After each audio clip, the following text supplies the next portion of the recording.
नमस्कार, मैं हूं संजीव श्रीवास्तव। आप देख रहे हैं 4 पीएम न्यूज नेटवर्क। मित्रों, बिहार में एसआईआर से जुड़े सवालों के जवाब अभी तक स्पष्ट नहीं हो पाए। बहुत सारे प्रश्न हैं। एक बड़ी संख्या में वोट वहां कटे कटे गए। 80 लाख के लगभग जो वोट है कटे हैं और मामला उसको लेकर बहुत गरमाया रहा, बहुत प्रश्न हुए, लेकिन जवाब नहीं आए। और अब बिहार का चुनाव जारी है। 6 नवंबर को पहले चरण का मतदान होगा और उस मतदान प्रक्रिया के ठीक पहले अभी तो चल रहा है जो सिलसिला कहीं प्रचार का। इलेक्शन कमीशन ऑफ इंडिया ने एसआईआर 2 की घोषणा कर दी है। 12 सूबों में अब एसआईआर जो 2 है, आज आधी रात से, जब हम आज रिकॉर्डिंग कर रहे हैं, आज 27 अक्टूबर है, यानी कि आधी रात के बाद 28 अक्टूबर से ये शुरुआत हो जाने वाली है और उसकी पूरा का पूरा programme election commission of India ने, ज्ञानेश कुमार जी ने घोषित कर दिया। और वो 4 सूबे हैं जहां 2027 में चुनाव होना है। उसमें चाहे आप पश्चिम बंगाल ले लीजिए, तमिलनाडु, केरल, साथ में पुडुचेरी, लेकिन आसाम को लेकर अभी स्पष्टीकरण नहीं, स्पष्ट नहीं है। कहा जरूर इलेक्शन कमीशन ने कि वहां स्थितियां भिन्न है, लिहाजा उसका प्रोग्राम अलग से घोषित करेंगे। कुल 12 राज्य हैं। तो एसआईआर से जुड़ा जो एक बहुत ऐसा सिलसिला रहा है बिहार में, जिससे मैंने कहा कि प्रश्न बहुत सारे हैं, जवाब आज तक नहीं आए। सुप्रीम कोर्ट पे भी निगाह नजर थी, अब तो चुनाव चल रहा है, प्रक्रिया चल रही है। इसके क्या रिपरकेशंस होने वाले हैं, क्या स्थितियां आगे पैदा होने वाली हैं? क्योंकि जो बीजेपी का सपना है, सपना सबसे बड़ा तो बंगाल है। बंगाल में ये किन प्रकार चुनाव कैसे जीता है, और ये निकलने लगा है। भारतीय जनता पार्टी तो लगातार कह रही है कि यदि ढंग से एसआईआर होगा तो बंगाल में 1 करोड़ के लगभग वोट, जो वोटर हैं, घुसपैठिए और तमाम जो घुसपैठियों का जवाब नहीं आया है बिहार में, ना इलेक्शन कमीशन ऑफ इंडिया ने दिया है और ना ही जवाब कोई बीजेपी या खासकर केंद्रीय गृह मंत्री साहब दे पाए। तो ऐसे में इसके क्या, जो आगे आने वाली राजनीति की जो स्थिति क्या होगी, कैसा एक सिलसिला बनेगा, हम जो देश की बात करते हैं उसके लिए चलेंगे सीधे अभय दुबे सर के पास। जोड़ता हूं, जुड़ गए हमसे अभय दुबे। अभय सर, बहुत बहुत स्वागत करूंगा। जी। अभय सर, ये जो अनाउंसमेंट हुआ है आज, जैसा मैंने अपने ओपनिंग रिमार्क में कहा है, तो ये एसआईआर को लेकर पहला नोट आपका क्या होगा? कैसे देखें, कैसे लें, देश को किस तरीके की दिशा दशा, आने वाला जो राजनीतिक दौर है कैसा होगा, सब पर एक शुरुआती नोट आपका अभय सर। तो अभी अभी संजीव जी, मैं आपके साथ चर्चा करने से पहले राष्ट्रीय चैनल एबीपी पर इसी विषय पर चर्चा करके आ रहा हूं और वहां पर जितने भी पैनलिस्ट थे उसमें विपक्षी पार्टियों के प्रवक्ता भी थे और भाजपा की तरफ से बोलने वाले लोग भी थे। सब तरह के लोग थे वहां पर। तो सबने सवाल ये उठाया मुख्य तौर पर अपने अपने तरीके से कि जो मुख्य चुनाव आयुक्त ज्ञानेश कुमार की जो प्रेस कॉन्फ्रेंस थी आज की, वो प्रेस कॉन्फ्रेंस बिल्कुल ऐसा लग रहा था जैसे कि सरकार के साथ में कि एक तरह की मिलीभगत और नूरा कुश्ती जैसा वो चला रहे हो। अच्छा। बिहार में एसआईआर वो कह रहे हैं खत्म हो गई और हमने बड़ी सफलता हासिल की। बिहार के करोड़ों वोटरों ने हमारा साथ दिया, हमारे कंधे से कंधा मिलाकर एसआईआर की, इस प्रकार का उन्होंने डायलॉग बोला। लेकिन उन्होंने ये नहीं बताया उस पूरी प्रक्रिया में कि बिहार की एसआईआर में उन्होंने कितने घुसपैठियों की शिनाख्त की और कितने घुसपैठियों को का नाम बताया या उनकी संख्या बताई, जिनके खिलाफ न केवल अगर वो घुसपैठी हैं तो केवल उन्हें मतदान से ही वंचित करने तक ही नहीं रहना है, बल्कि उनके खिलाफ और भी कार्रवाई होनी चाहिए। उन्हें पकड़ना चाहिए, उन्हें डिपोर्ट करना चाहिए, उनको उनके देश वापस भेज देना चाहिए। इस प्रकार की उन्होंने कोई जानकारी नहीं दी। दिलचस्प बात यह है, इसके अंदर सोचने लायक बात यह है, डिकोड करने लायक बात यह है कि बिहार, इतना बड़ा एसआईआर का प्रपंच बिहार में हुआ, वो घुसपैठियों के नाम पे हुआ। और बहुत से तर्क थे कि ये करना जी। है, वो करना है, लेकिन घुसपैठियों का तर्क मुख्य सबसे बड़ा राजनीतिक तर्क है। प्रधानमंत्री जब भी जाते हैं बिहार भाषण देने के लिए, वहां घुसपैठियों का सवाल जरूर उठाते हैं। गृह मंत्री अमित शाह जब भी जाते हैं वहां घुसपैठियों के सवाल जरूर उठाते हैं। खुद बड़े इतराकर और बहुत ही तुर्रे के साथ में मुख्य चुनाव आयुक्त तो बोलते हैं कि क्या घुसपैठियों को वोटर लिस्टों में रहना चाहिए। अब सवाल यह है कि ये तीनों लोग घुसपैठियों का सवाल उठा रहे हैं, लेकिन ये नहीं बताते कि भाई घुसपैठिए बिहार में कितने निकले। जी। ये रहस्य क्या है? मैं तो संजीव जी आपके सामने भी ये सवाल रख रहा हूं, मैं खुद भी इसको डिकोड करने की कोशिश कर रहा हूं। देखिए, एसआईआर की तमाम तरह तरह से आलोचना करना बहुत आसान है, क्योंकि वो तो खुद ही उन्होंने इस तरह के अंतर विरोधी, विरोधाभासी कदम उठाए हैं कानून के विरोध में चले हैं, उल्टी-सीधी बातें की हैं, तो उनकी बड़ी खिंचाई की जा सकती है। और खिंचाई होती रहे उसकी उन्हें कोई परवाह भी नहीं है। वो तो बैठे हुए हैं, उनका मन आएगा जवाब देंगे, नहीं मन आएगा तो नहीं जवाब देंगे। सवाल ये है कि घुसपैठिए को भारतीय जनता पार्टी भारतीय राजनीति का कीवर्ड बना रही है। 2024 के बाद से 2024 में चुनाव में बहुमत खोने के बाद से भारतीय जनता पार्टी ने लगातार इस देश में घुसपैठिए हैं, घुसपैठियों से इस देश को मुक्त करना होगा, ये प्रक्रिया उसने पहले ही शुरू कर दी थी। मतलब जो शाहीन बाग का जो धरना हुआ था, जो पहले जो गतिविधियां चली थी इस तरह की एनआरसी की गतिविधियां चली थी, ये सब जो हुआ जी। था तभी शुरू हो गया था, लेकिन उस वक्त वो बात वहीं रुक गई। अब घुसपैठियों को बीच में लाकर वो लोग इस पूरी कार्रवाई कर रहे हैं। आखिरकार भारतीय राजनीति को कौन सी दिशा देना चाहते हैं ये? वो एक ऐसा मुद्दा उठा रहे हैं जो आंकड़ों में मौजूद नहीं दिखाई पड़ रहा है। आज भी झल्लाहट सर, उनमें आज बहुत सवाल इसको लेकर हुए थे। झल्लाहट भी हाँ, दिख रही थी, हाँ। बौखलाहट भी थी। मैंने पूरी प्रेस कॉन्फ्रेंस देखी सर उसमें, तो नहीं, अब उन्होंने कई बार तो ऐसे हम ऐसे लोगों पत्रकारों मेरा से मानना ये है कि हम लोगों नहीं, को इधर-उधर से पत्रकारों से वो इधर ऐसे हटा पेश के आ रहे थे, कई बार अमित शाह या वो पेश आते हैं वैसे पेश आ रहे थे। आपने जो कहा कि कहीं हाँ, वो बीजेपी के ठीक बात है। ऐसा मेरा पेश आ कहना रहे है थे। कि हम लोगों को इधर-उधर की बातों से निगाह हटाकर इस बात पे सोचना चाहिए कि घुसपैठियों के सवाल को इतना प्रमुखता और महत्व देकर और चुनाव आयोग को भी उसमें लगाकर भारतीय जनता पार्टी दरअसल हासिल क्या करना चाहती है? जी, जी। ये एक बहुत महत्वपूर्ण सवाल है। स भाई स घुसपैठियों घुसपैठियों का मतलब अगर मुसलमान है, घुसपैठियों का मतलब अगर बांग्लादेशी घुसपैठिए हैं, घुसपैठिए का मतलब अगर रोहिंग्या मुसलमान घुसपैठिए हैं, तो क्या उनके ज़रिए भारतीय जनता पार्टी कोई ध्रुवीकरण करना चाहती है बड़े पैमाने पर? लेकिन वो तो जब तक घुसपैठिए होंगे नहीं, तब तक ध्रुवीकरण कैसे होगा?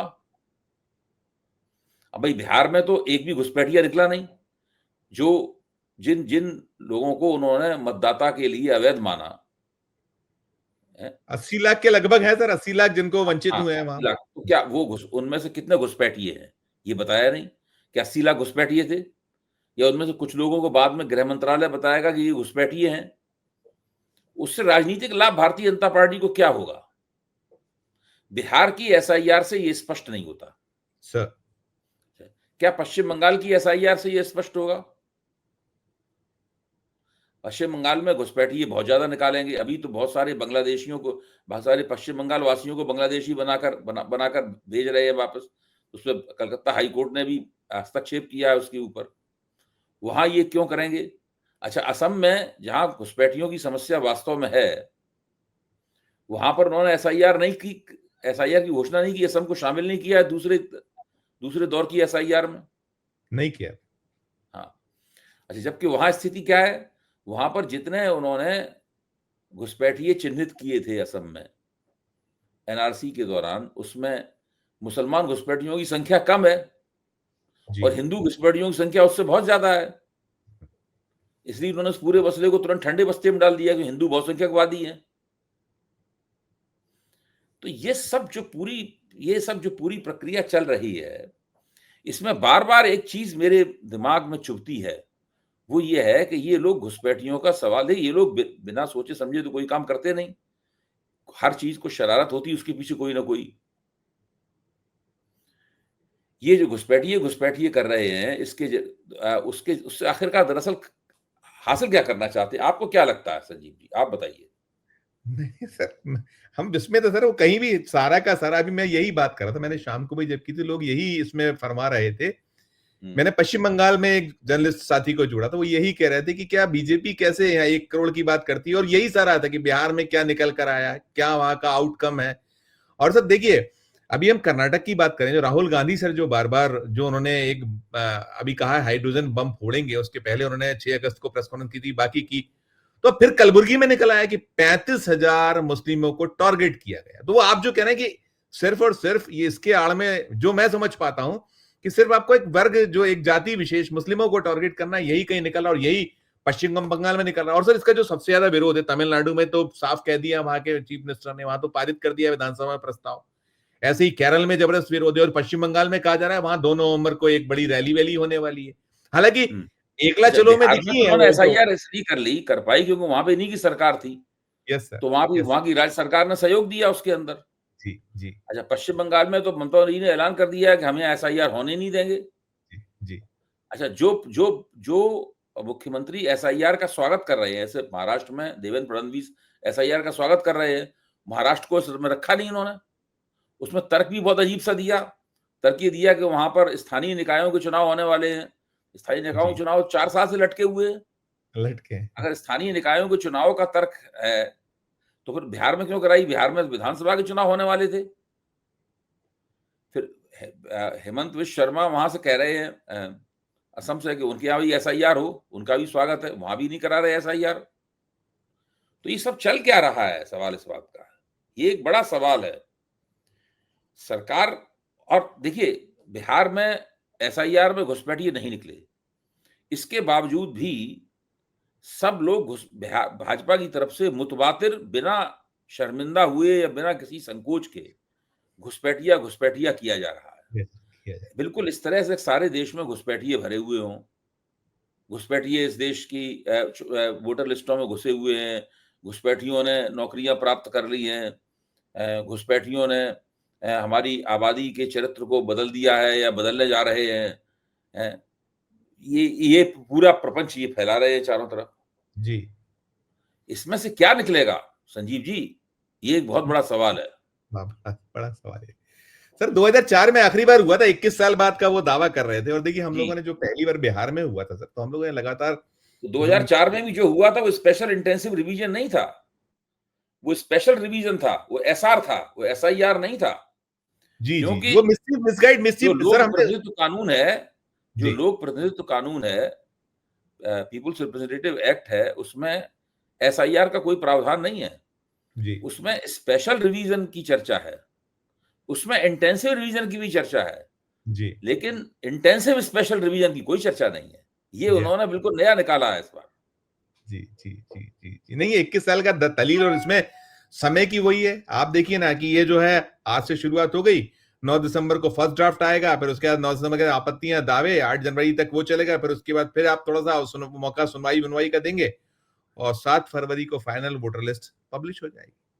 देखिए, यही बात हम लोग जब जहाँ तक मुझे जी, लगता है कि जहाँ जिस जगह हो पाया, वहाँ तो घुसपैठियों के ज़रिए ये लोग ध्रुवीकरण की तरफ जाएँगे, जी, ध्रुवीकरण करने की कोशिश करेंगे। जी, और दूसरा इसका फ़ायदा ये होगा कि वो जगह-जगह घुसपैठियों के नाम पर मुसलमान वोटरों को लक्ष्य बनाएँगे अपना। सर, मुसलमान वोटरों की संख्या कम की जाएगी, उनसे वोटिंग के अधिकार छीने जाएँगे, डिफ्रेंचाइज़मेंट होगा मुसलमानों का बड़े पैमाने पर। दूसरा लक्ष्य इनका ये हो सकता है। और तीसरा लक्ष्य ये हो सकता है कि दूरगामी दृष्टि से लोकसभा चुनाव तक ये करते-करते ऐसी स्थिति बना देना चाहते हैं कि कहने लगे हैं कि विदेशी ताकतें जो हैं उनकी चुनी हुई सरकार को ओ गड़बड़ाने में लगी हुई हैं, चुनी हुई सरकार को अस्थिर कर रही हैं।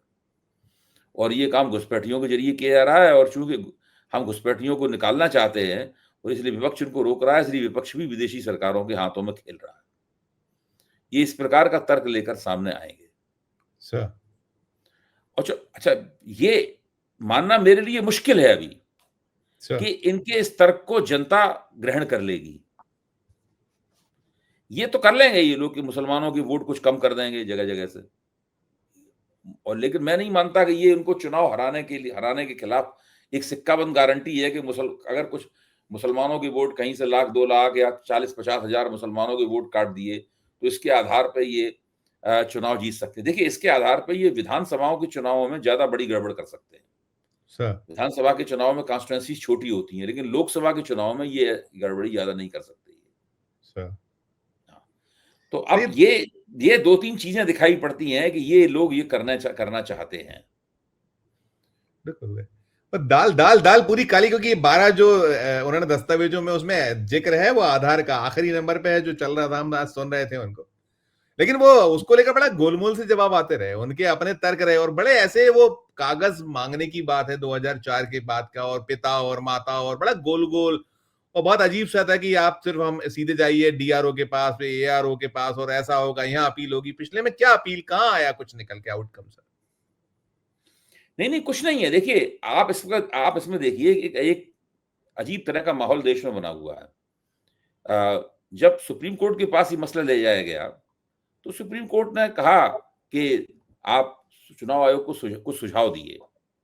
उस सुझाव में एक सुझाव ये भी था कि आप voter I card, ration card और आधार कार्ड को अपने पहचान पत्रों की सूची में शामिल कर लीजिए। तो चुनाव आयोग ने ये बात नहीं मानी उनकी, सुप्रीम कोर्ट की नहीं मानी। तो सुप्रीम कोर्ट ने दोबारा उसमें और थोड़ा समय लगाया और सख्ती से ये बात दी।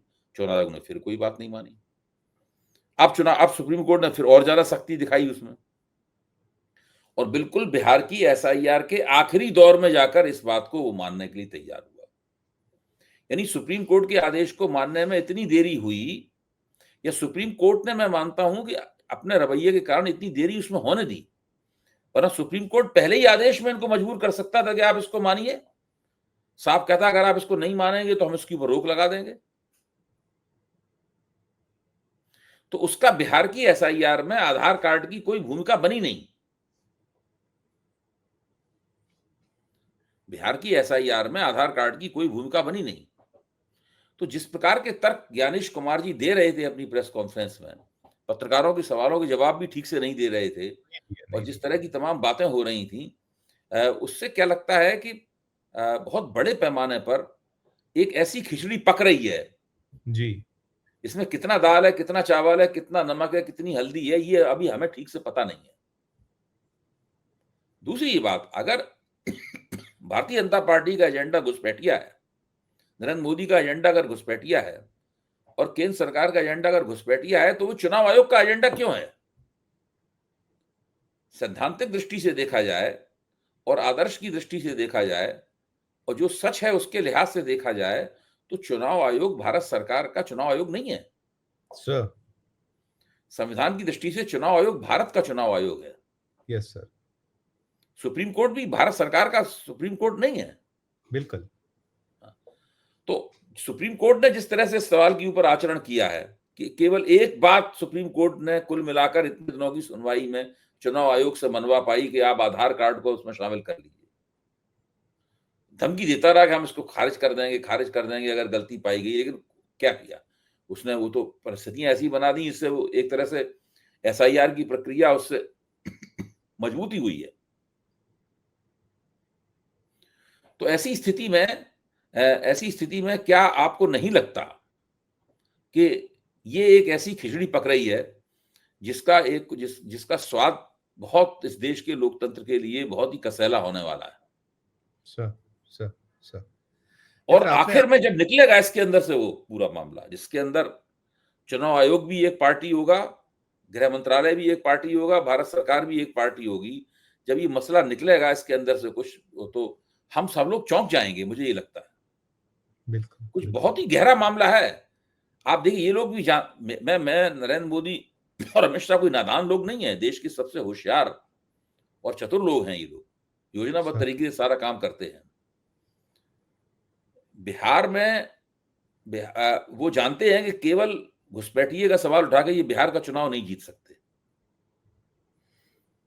क्या बिहार की जनता घुसपैठिए के सवाल में थोड़ा भारत एनडीए को वोट दे देगी? वो नहीं जीत सकते वहां पे, तो इसलिए वो चुनाव जीतने के लिए और दूसरे तमाम काम करेंगे। इसके बावजूद भी वो बिहार के चुनाव में अपने भाषणों में घुसपैठिए के मुद्दे को केंद्रीय मुद्दा बना रहे हैं। बिल्कुल, बिल्कुल। अच्छा, क्या उनका मकसद पश्चिम बंगाल का चुनाव जीतना है?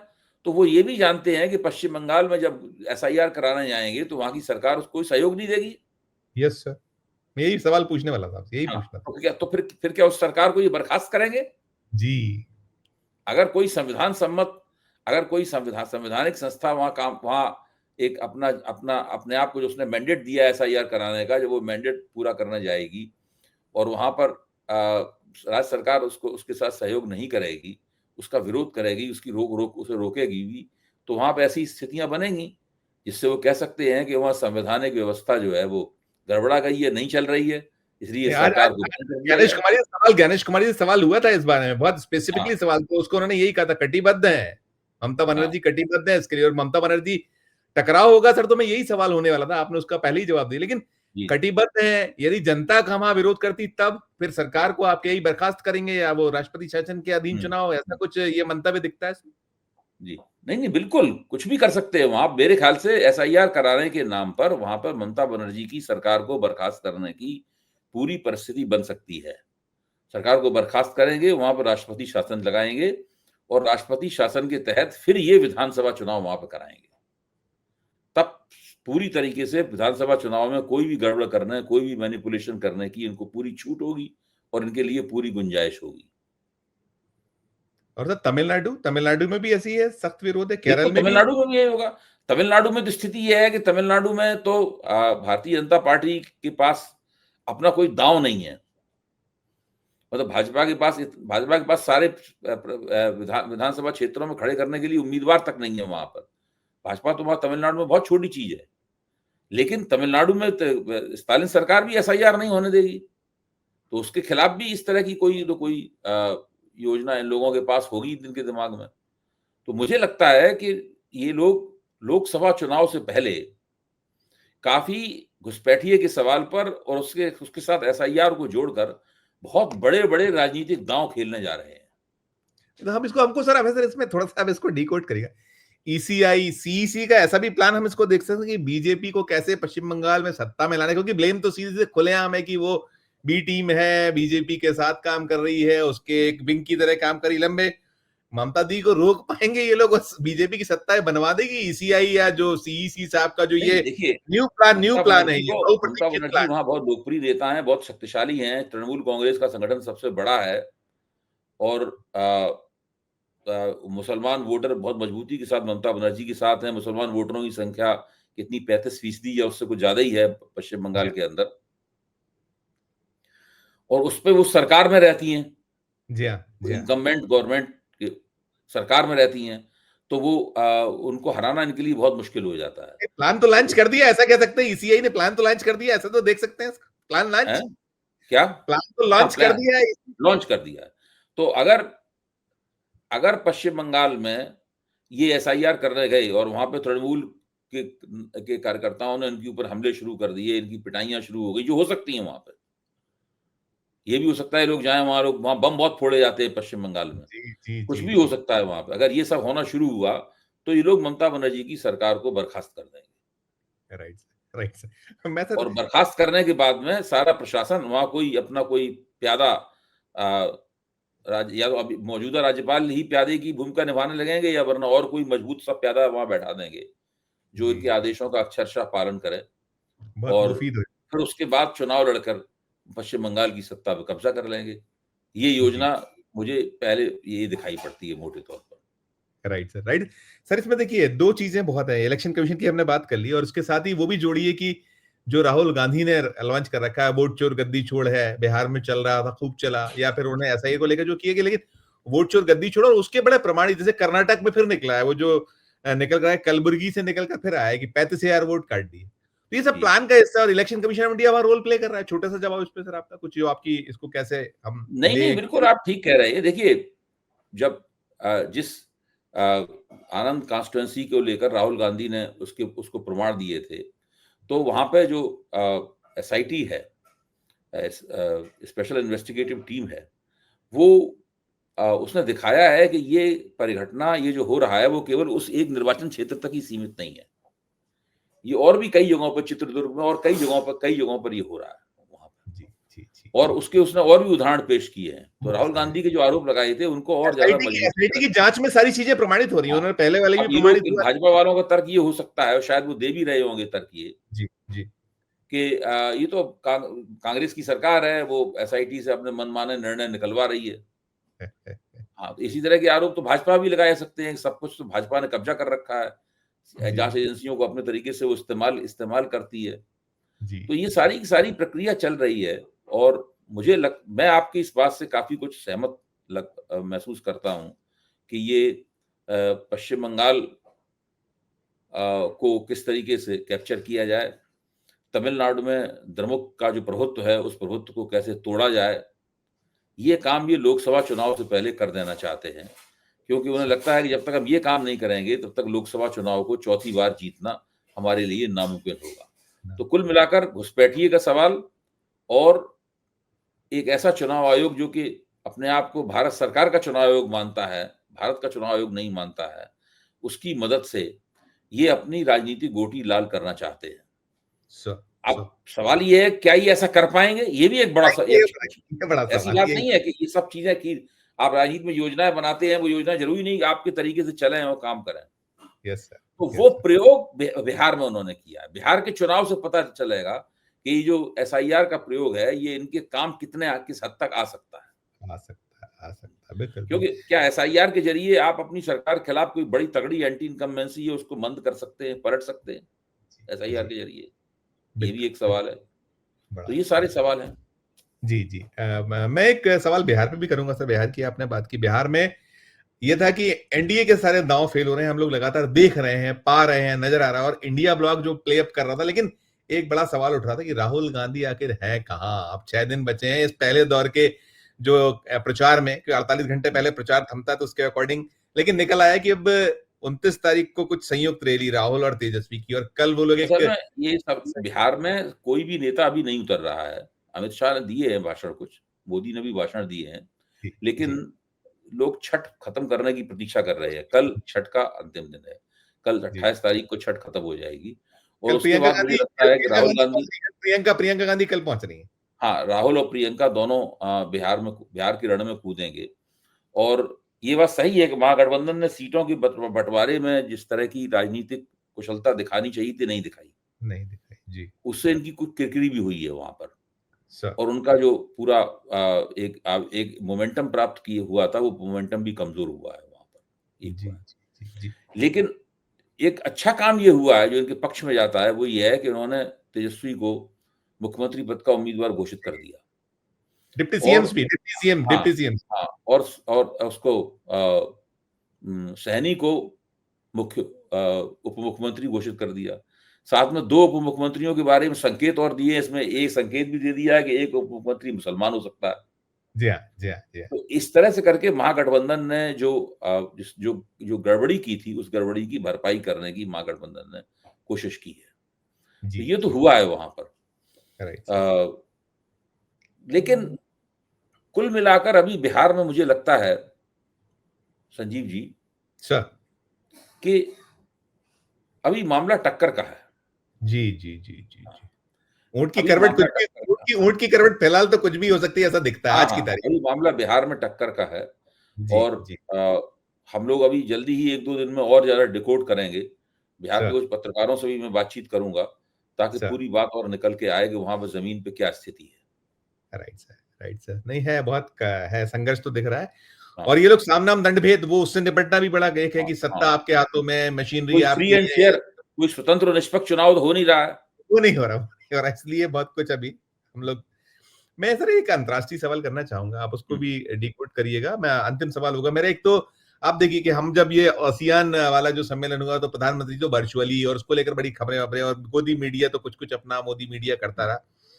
वो एक मसला, उसपे एक छोटा-सा ना आपका कुछ नोट आया, और दूसरा जो हमारी नाक में दम किए हैं माननीय श्री जो मोदी जी के बहुत खास दोस्त, माय डियर ट्रम्प फ्रेंड, वो जापान के सम्राट से मिले 6 साल बाद, और फिर इसके अलावा उन्हें उत्तर कोरिया के सुप्रीमो किम जोंग से मुलाकात की सूचनाएं आ रही हैं, कुछ सीएनएन की मैं खबरें देख रहा था। ये सब क्या है सर? अंतर्राष्ट्रीय मोर्चे पर इसको कैसे देखें, और राष्ट्रीय स्तर पर जो हमारे साहब नहीं गए आसियान, और एक मौका था वहां, उसमें आ रहे हैं ट्रम्प साहब भी, रविवार को उन्होंने वर्चुअली, ये इसको भी आप एक अंतिम में मेरे असल प्रश्न में के रूप। मोदी जी की विदेश नीति जो है बहुत अजीब तरीके से आगे बढ़ रही है। सर। मोदी जी की विदेश नीति को इस बात के लिए याद रखा जाएगा कि उन्होंने आसियान संगठन की पूरी तरीके से उपेक्षा की सर। और वो खुद आसियान संगठन में नहीं गए।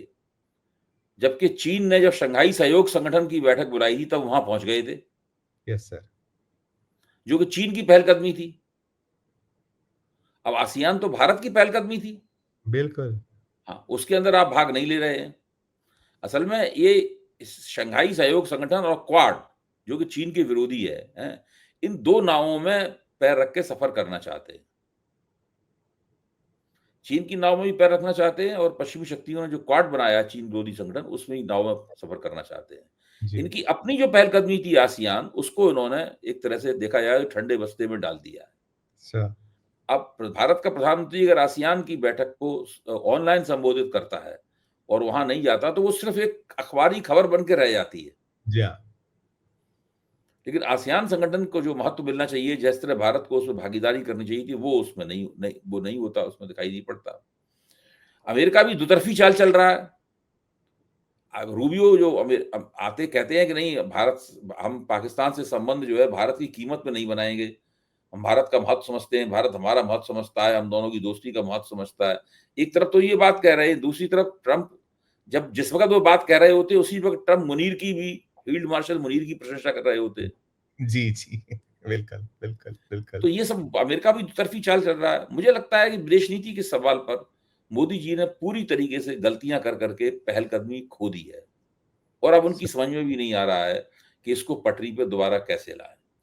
ट्रंप राइट, ने जितना नुकसान अकेले ट्रंप ने नरेंद्र मोदी किया है, उतना और किसी व्यक्ति ने नहीं किया। बिल्कुल, मोदी की बिल्कुल। साख गिर गई मोदी की दृढ़ता बिल्कुल में पलीता लग गया, जो जिस जिस तरह का प्रचार किया जा रहा था। विश्व गुरु बड़ा ये हवा सारी बातें बिल्कुल एकदम बेकार और फर्जी साबित हुई। मोदी जी बड़े शक्तिशाली हैं, यानी मैं कहता हूँ उनके घुटने भी शक्तिशाली हैं और जो अपने शक्तिशाली घुटनों को ट्रंप के सामने टिकाते हैं, तो उससे राजनीति पे क्या असर पड़ता है, ये देखने की बात है। बहुत सुंदर है, बहुत बिल्कुल सर, बहुत आपका धन्यवाद ज्ञापित करेंगे, आप जो हमें ये दर्शकों तक हमारे डिकोड करते हैं चीज़ों को और आपने एसआईआर को लेकर बिल्कुल स्पष्ट कर दिया कि ये बिहार से जो निकलेगा वो बहुत कुछ दशा-दिशा बताएगा। लेकिन कुल मिलाकर जो कोशिश है कि इलेक्शन कमीशन ऑफ इंडिया के ज़रिए कुछ सूबे जो नहीं आपके हाथों में हथियाने की, तो इतना आसान भी नहीं है वो सब। बहुत शुक्रिया करूँगा सर आपसे, बहुत शुक्रिया, बहुत धन्यवाद, आभार। नमस्कार, आप सुन रहे थे अभय दुबे सर को। अभय दुबे सर ने सारा कुछ डिकोड किया। एसआईआर जो पार्ट 2 आया है। सीरियल है ये तो एक तरीके से इलेक्शन कमीशन ऑफ इंडिया का। आपकी अपनी क्या राय है? आपकी अपनी क्या टिप्पणी है? इस वीडियो के कमेंट बॉक्स में अपनी राय ज़रूर प्रकट कीजिएगा और हमारी चर्चा अच्छी लगी हो तो चैनल को लाइक कीजिएगा, सब्सक्राइब कीजिएगा, ज्वाइन का बटन दबाइएगा तो हमारी हौसला अफजाई होगी। प्यार और स्नेह में रखिए और देखते रहिए 4 पीएम न्यूज़ नेटवर्क। धन्यवाद। नमस्कार।